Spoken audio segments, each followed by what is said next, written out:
Yang datang ke Maulana Hasanuddin, Maulana Yusuf, Al-Fatihah wa Yasin. Dakwah tidak? Kalau kita tidak ziarah ke Maulana Hasanuddin, kira-kiranya kita baca Yasin dah? Tidak. Karena kita berziarah, berarti beliau dalam kubur masih berdakwah, masih ngajak bertauhid. Afdhalu dzikri fa'alamannahu la ilaha illallah, la ilaha illallah, subhanallah wa bihamdihi, subhanallah al-azim, subhanallah, subhanallah.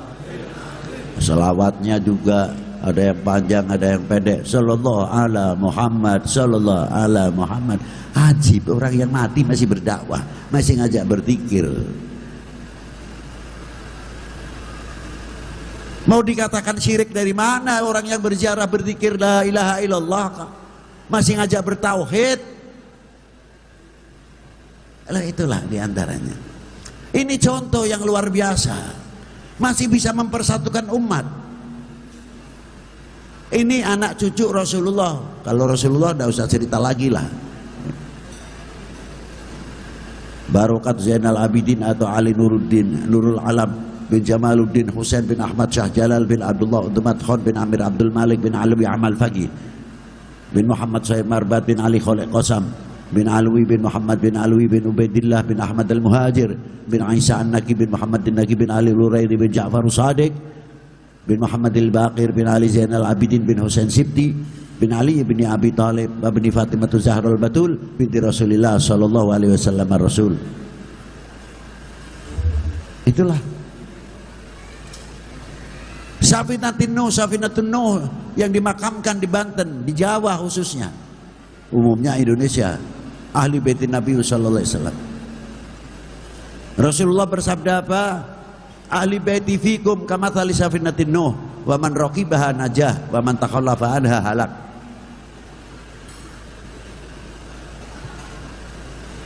Anak cucuku dalam kalian semuanya itu bagikan perahunya Nabi Allah Nuh, penyelamat. Barang siapa yang mau menaikinya selamat, najah. Nah, kita sudah sejauh mana menjadi Safinatun Nuh, mengikuti jejak para beliau yang cukup andil besar para beliau dalam perjuangan melawan Portugis. Regenerasinya turun luar biasa sampai perlawanan terhadap VOC mulai zaman Sultan Agung. Tokoh-tokoh yang luar biasa di Banten ini, dari regenerasinya saya kagum kepada Kiai Nawawi Al-Bantani, Syekh Abdul Karim Al-Bantani. Karangannya sampai sekarang itu yang baru tercetak hanya 200 kitab, masih ratusan lagi yang kita belum tercetak. Mestinya sudah wajar kalau Banten ini menjadi contoh percontohan, dari percontohan al-umara, percontohan dari al-ulama, percontohan dari hamba Allah yang soleh. Luar biasa Banten ini. Semoga generasinya bisa mampu meneruskan apa yang telah ditinggalkan oleh para beliau, tidak memalukan kepada para beliau. Nah, kita belok sedikit. Kalau kita ingat perjuangan orang tua, ya Allah, bagaimana sampai punya rumah gedung, rumahnya mentereng dan lain sebagainya. Coba kalau anak-anak kita ingat bagaimana perjuangan orang tua, nggak ada yang nakal. Ya nakal-nakal lumrah lah, wajar. Tapi coba kalau dia tidak ingat, wah luar biasa nakalnya. Orang tua kita kalau makan yang enak pasti ingat kepada anak atau cucunya. Sedangkan kita terkadang dapat untung besar dan sebagainya, kita makan sate, kita belum tentu kita ingat orang tua di rumah. Itu masih hidup. Nah kalau sudah meninggal mau ngomong apa? Itu satu contoh aja. Bagaimana perjuangan kedua orang tua kita dalam membesarkan. Kalau kita tahu jasanya orang tua, tidak mungkin kita akan bikin ribut, perpecahan di dalam keluarga, karena kita mengingat jasanya orang tua. Itu diantaranya. Maka perlunya kita peringati Maulid Nabi SAW yang mencakup segala aspek kehidupan. Kalau ada orang bertanya, Beb, ini kan sudah mendekati bulan Ramadan, Mengapa ceritanya bukan Ramadan? Ya kita cerita dulu yang mengenalkan Ramadan dulu. Nanti kita puasa Ramadannya semangat, nahi mungkarnya semangat. Karena apa? Kita tidak ingin pisah dengan baginda Nabi Shallallahu Alaihi Wasallam. Kenal dulu, tak sayang kalau tidak kenal. Nah itulah, kita kenal sama Rasulullah. Nah sama, kita jawabannya sebetulnya sepele. Sudah bukan bulan Maulud, kenapa Maulud masih diperingati? Oke lah. Kira-kiranya coba saya mau tanya aja. Peringatan pengibaran sang saka merah putih dilakukan hanya 17 Agustus, 1 tahun 1 kali. Pengibaran sang saka merah putih. Mungkin banyak anak-anak kita lupa kepada benderanya.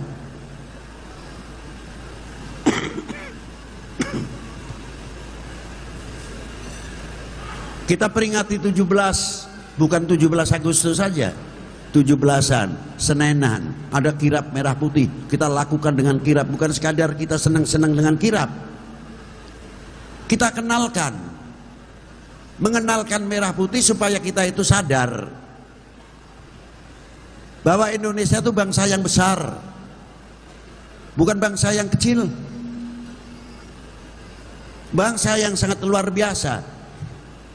Karena di dalam merah putih itu ada 3 hal. Yang pertama kehormatan bangsa, harga diri bangsa, jati diri bangsa. Kita kirapkan supaya kita tahu harga diri bangsa, supaya kita tahu kehormatan kita, supaya tahu jati diri kita. Kita kirapkan itu masuk ke sana, bukan baris-baris asal seneng-seneng. Kita diingatkan terus. Karena kemerdekaan Indonesia bukan kemerdekaan hadiah, tapi kemerdekaan Indonesia adalah berdarah. Coba kalau kita ceritakan Hadratul Imam Qutbil Aqtab, seorang wali kutub yang luar biasa. Walaupun dia seorang aulia, seorang wali kutub, tapi beliau ahli militer, ahli strategi. Siapa? Maulana Syarif Hidayatullah, terkenal dengan Kanjeng Sunan Gunung Jati. Dan beliau Imamut Tariqah, pembesar para imam Thariqah Syatoriyah terutama khususnya. Itu beliau yang pertama kali di Sunda Kelapa dan Banten. Beliau putra siapa? Umdatuddin Abdullah. Kakak adiknya beliau 3, Al-Imam Ahmad. Yang kedua adiknya, yang Ahmad anak pertama Umdatuddin Abdullah. Yang kedua Maulana Syarif Hidayatullah. Yang ketiga Maulana Babullah Sunan Ternate. Diteruskan perjuangannya oleh siapa? Oleh regenerasinya yang tidak memalukan kepada bapaknya. Siapa? Maulana Hasanuddin Al-Bantani yang meninggal pada tahun 1570. Kalau Maulana Syarif Hidayatullah meninggal pada tahun 1568. Sampai sekarang sudah 454 tahun kurang lebihnya. Umdatuddin Abdullah anak siapa? Ali Nurul Alam. Bin siapa? Jamaluddin Husain, anaknya 12 tapi jadi wali semuanya. Di antaranya siapa? Muhammad Al-Kabir di Banten, tapi entah di mana makamnya sekarang. Dan Imam Ahmad Hisamuddin. Beliau-beliau itulah yang Nasrul Islam di Banten, di antaranya. Semuanya adik siapa? Imam Ibrahim Asmarokondi, ayah Sunan Ampel. Ali Nurul Alam bin Jamaluddin Husain, Muhammad Al-Kabir bin Jamaluddin Husain, Ahmad Hisamuddin bin Jamaluddin Husain, sampai ila Imam Barokat bin bin Jamaluddin Husain, ayah Maulana Malik Ibrahim. Maulana Ibrahim Asmarokondi mempunyai 3 anak luar biasa, top semuanya. Siapa? Maulana Ishaq, Syed Alil Murtado Kanjeng Sunan Bedilan, Syed Ahmad Rahmatillah yang baru kemarin saja kita kauli di Ampel Surabaya, Syekhul Masyayikh Al-Ulama wal Aulia, Syekhul Masyayikh fi Syariah wa Thariqah wa Tasawuf, Al-Imam Ahmad Rahmatillah. Luar biasa. Para beliau-beliau yang kita sebutkan, khususnya yang di Banten, dari Maulana Yusuf, Abdul Mafahir, Ali Mangkubumi, dan lain-lainnya, Syekh Mansur Cikaduan, dan lain-lainnya, saya kagum kalau kepada beliau. Apa diantaranya? Masih berdakwah sampai sekarang. Sampai sekarang masih berdakwah. Loh, di mana letaknya dakwah? Ada enggak yang datang ke Maulana Hasanuddin Banten terus menyanyi? Ada enggak? Begitu datang begadang, mari begadang, ada? Enggak ada. Yang datang ke Maulana Hasanuddin, Maulana Yusuf, Al-Fatihah wa Yasin. Dakwah tidak? Kalau kita tidak ziarah ke Maulana Hasanuddin, kira-kiranya kita baca Yasin dah? Tidak. Karena kita berziarah, berarti beliau dalam kubur masih berdakwah. Masih ngajak bertauhid. Afdhalu dzikri fa'alamannahu la ilaha illallah, la ilaha illallah, subhanallah wa bihamdihi, subhanallah al-azim, subhanallah, subhanallah. Selawatnya juga ada yang panjang, ada yang pendek. Sallallahu ala Muhammad, sallallahu ala Muhammad. Ajib, orang yang mati masih berdakwah, masih ngajak berzikir. Mau dikatakan syirik dari mana orang yang berziarah berzikir la ilaha illallah masih ngajak bertauhid? Lah itulah diantaranya. Ini contoh yang luar biasa, masih bisa mempersatukan umat. Ini anak cucu Rasulullah. Kalau Rasulullah tidak usah cerita lagi lah.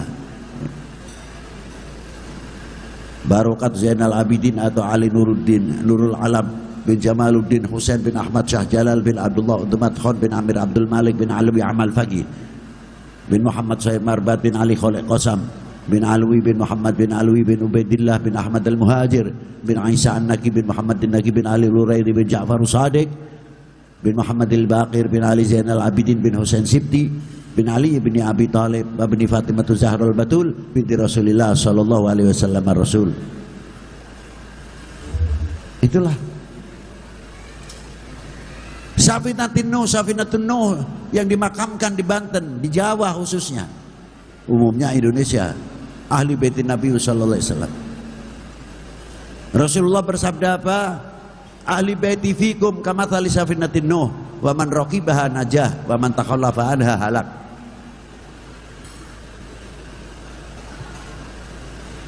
Anak cucuku dalam kalian semuanya itu bagaikan perahunya Nabi Allah Nuh, penyelamat. Barang siapa yang mau menaikinya selamat, najah. Nah, kita sudah sejauh mana menjadi Safinatun Nuh, mengikuti jejak para beliau. Safinatun Nuh dalam akidah dan ideologi, Safinatun Nuh dalam ahli sunnah wal jamaah, Safinatun Nuh dalam tarekat, Safinatun Nuh dalam ekonomi, Safinatun Nuh juga perahu penyelamat dalam pertanian, Safinatun Nuh dalam bangsa dan negara ini menjadi perekat-perekat umat. Karena apa? Safinatun Nuh. Itu hadis. Nah, sejauh mana kita menjadi Safinatun Nuh? Itulah. Kita sering ziarah kepada para beliau. Tantangannya cuma satu, apakah kita ini pulang bisa meniru kelakuan beliau atau tidak? Saben hari kita ziarah.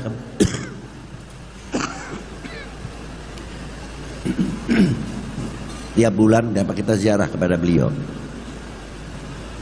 Mampukah kita membawa apa yang ditinggalkan oleh beliau? Coba. Dari segala kalangan orang berziarah ke Maulana Hasanuddin. Ke ayahnya lebih hebat lagi, diantaranya apa? Separuh punya muslim, separuh punya non muslim. Lihat Gunung Jati itu. Yang non muslim dengan segala peraturannya, keyakinannya mereka. Yang kita yang muslim dari tahlil yang paling keras, yang ngebut macam-macam, bisa kompak rukun semuanya. Itu diantaranya. Nah, kita ini sudah mewarisi menjadi perekat umat, perekat bangsa, dan sejauh mana kita menjadi perekat-perekat ini? Ini tantangan. Indonesia luar biasa para bapak, para ibu. Kesuburannya, agrarisnya, maritimnya. Bagaikan perawan ini banyak yang ngincar. Kalau Jajaka yang ganteng sekali ini banyak yang ngincar Indonesia. Jangan dikira. Tinggal kita-kita ini merasa memiliki atau tidak, merasa lebih mencintai kepada bangsa dan republik ini atau tidak. Coba itu satu contoh. Contoh sudah terlalu banyak yang diberikan kepada para aulia pendahulu. Contohnya Sunan Kudus. Sering saya bawakan itu. Mengapa dengan mudah Maulana Ja'far Shadiq bin Ahmad Rahmatillah bin Jamaluddin Husain, ketika beliau masuk ke Kudus, mayoriti agamanya beda. Sapi itu menjadi hayawan yang diistimewakan. Nah, kita sebagai orang muslim, kalau Dzul Hijjah korbannya mesti macam-macam. Kalau di Timur Tengah ada onta, sapi, kerbau nggak ada, kambing. Tapi di Jawa berbeda, onta tidak ada, yang ada sapi, kerbau, kambing. Tapi ini sapi akan menjadikan masalah. Pasti kalau kita potong akan menjadikan suatu keributan. Akibatnya dakwahnya sendat-sendat, kurang lancar. Maka Kanjeng Sunan Kudus mengambil sikap bijaksana, melarang memotong sapi, tapi bukan berarti mengharamkan. Dari kebijakan Kanjeng Sunan Kudus, masuk Islamlah banyak sekali, di antaranya rajanya Pangeran Poncowati bahkan menyerahkan kerajaannya kepada Kanjeng Sunan Kudus. Apakah kesempatan yang baik ini diambil oleh Kanjeng Sunan Kudus? Lah. Sunan Kudus sudah melihat, sudah ada Demak luar biasa kesultanan kerajaan. Kalau Habib Lutfi, kesempatan dapat kerajaan, diangkat jadi raja lagi. Tapi Sunan Kudus tidak mau membuat satu negara dalam negara karena masih ada Demak. Itu hebatnya. Ini contoh yang luar biasa bagaimana kebijakan, kebijaksanaan yang dilakukan oleh para ulama, para aulia kita. Yang cukup andil besar para beliau dalam perjuangan melawan Portugis, regenerasinya turun luar biasa. Sampai perlawanan terhadap VOC mulai zaman Sultan Agung. Tokoh-tokoh yang luar biasa di Banten ini, dari regenerasinya saya kagum kepada Kiai Nawawi Al-Bantani, Syekh Abdul Karim Al-Bantani. Karangannya sampai sekarang itu yang baru tercetak hanya 200 kitab, masih ratusan lagi yang kita belum tercetak. Mestinya sudah wajar kalau Banten ini menjadi contoh percontohan. Dari percontohan al-umara, percontohan dari al-ulama, percontohan dari hamba Allah yang soleh. Luar biasa Banten ini. Semoga generasinya bisa mampu meneruskan apa yang telah ditinggalkan oleh para beliau. Tidak memalukan kepada para beliau. Terakhir, fatwa kebangsaan itu kita harus mengingat ke depan bagaimana untuk bangsa ini, kontribusi kita ini apa untuk umat dan bangsa ini ke depan. Pasti ada oknum-oknum yang senang kalau bangsa ini mundur dengan segala teorinya, dengan segala caranya, bagaimana cara ngembosi umat ini, sebab takut kalau Indonesia itu maju, entah itu dengan narkobanya, entah itu dengan radikalnya dan lain sebagainya. Intinya supaya Indonesia tidak maju. Intinya cuma di situ. Sebab kalau Indonesia maju luar biasa, menjadi raja di Asia. Jangan dikira tidak. Sebab kita cukup, negeri kita makmur dan lain sebagainya. Bagaimana caranya menggoyahkannya? Saya ingat satu hadis. Sabda Nabi baginda Nabi sallallahu alaihi wasallam apa? Kadar bobot iman seseorang tergantung kecintaannya kepada aku. Kalau cintanya sama Rasulullah luar biasa, imannya akan semakin membumbung tinggi. Kalau cintanya kepada Rasulullah merosot, jangan tanya. Oleh oknum hadits ini bisa saja diputar balik. Oh, kalau begitu kadar bobot iman seseorang tergantung kecintaannya kepada nabinya, kepada tokoh agamanya, kepada ulamanya, kepada para habaib, kepada para ajengan. Kita gembosi supaya tidak mahabbah lagi. Nanti kalau sudah tidak mahabbah, bangsa ini, umat ini untuk dibenturkan mudah sekali karena sudah tidak percaya kepada ulamanya, lebih-lebih kepada baginda Nabi Shallallahu Alaihi Wasallam, karena kadar imannya merosot. Satu sisi juga akan ditafsirkan yang lain oleh oknum. Bagaimana cara menghancurkan Indonesia?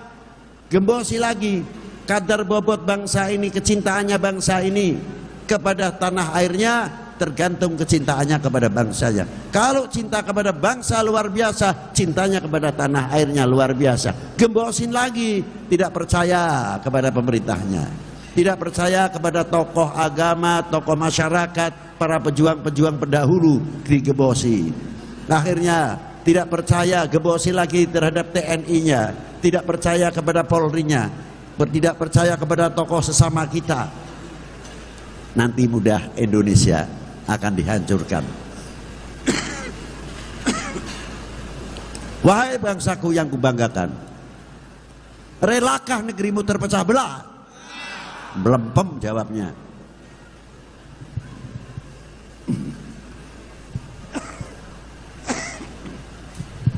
Wahai bangsaku yang kubanggakan, relakah negerimu terpecah belah? Harusnya begitu, jangan tidak saja. Buktikan kalau tidak. Itu yang penting.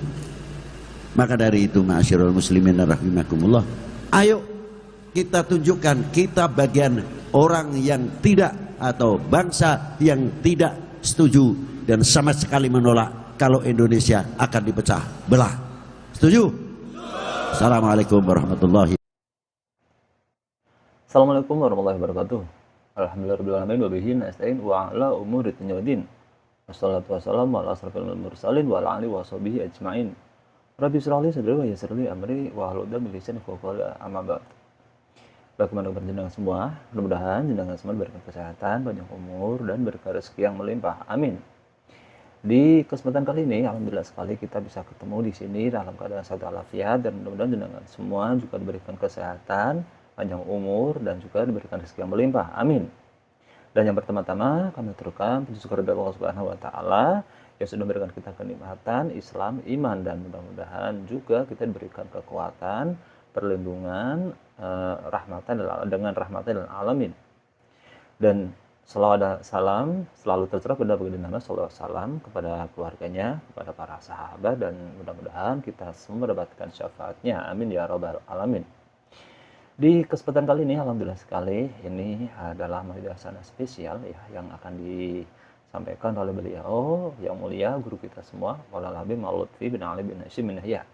Ya, sudah tidak asing lagi bagi kita para muhibbin, para pecinta beliau, dan juga para pecinta habaib, ya, di mana dalam setiap sambutannya, dalam setiap majelis hasanahnya, beliau selalu menyampaikan tentang pentingnya kita mencintai baginda Nabi Muhammad SAW, pentingnya kita mencintai negara ini, bangsa ini, menjaga dengan sekuat tenaga, ya, dan tentunya pentingnya dan kita harus takdimnya kita kepada kedua orang tua.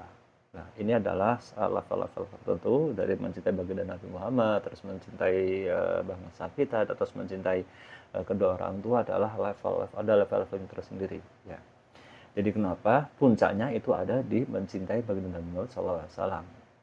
Karena untuk mencintai beliau baginda Nabi SAW itu sungguh sangat luar biasa sekali kalau kita mendapatkan sir rahasia dari mencintai baginda Nabi SAW. Ya. Dan juga beliau selalu menyampaikan dan selalu berpesan tentang pentingnya menjaga persatuan dan kesatuan bangsa ini, yang selalu dirongrong, yang selalu adanya pemecah belah dimanapun dengan bagaimanapun caranya, itu beliau selalu menyampaikan kita harus hati-hati, kita harus berusaha untuk menjaga persatuan dan kesatuan tersebut. Karena para perongrong tersebut akan melakukan dengan segala cara, entah itu dengan kekerasan, dengan yang dibalut dengan apapun, ya. Dan yang lebih berbahaya adalah tentang perpecahan yang dibalut dengan agama, seperti yang sedang sering terjadi, ya. Umat Islam dibenturkan dengan umat Islam, para habaib dengan para habaib, ataupun umat habaib dengan para kiai, dan sebaliknya seperti itu, dan digoreng sebagian rupa. Itu tujuannya apa? Tujuannya untuk memecah belah bangsa ini. Untuk itu, apa yang akan beliau sampaikan, mudah-mudahan ini menjadi pelajaran untuk kita, dan mudah-mudahan kita bisa realisasikan, dan mudah-mudahan kita bisa praktekkan seperti itu, ya. Mencintai baginda Muhammad SAW, mencintai negara ini, mencintai kedua orang tua, dan bagaimana cara-caranya seperti itu. Dan tidak pakai panjang lebar, monggo kita saksikan bersama, kita dengarkan bersama, kita lihat bersama seperti sananya seperti apa. Mudah-mudahan kita dijauhkan dari golongan yang pemecah belah atau yang terpecah belah seperti itu. Amin ya rabbal alamin. Selanjutnya, wassalamualaikum warahmatullahi wabarakatuh.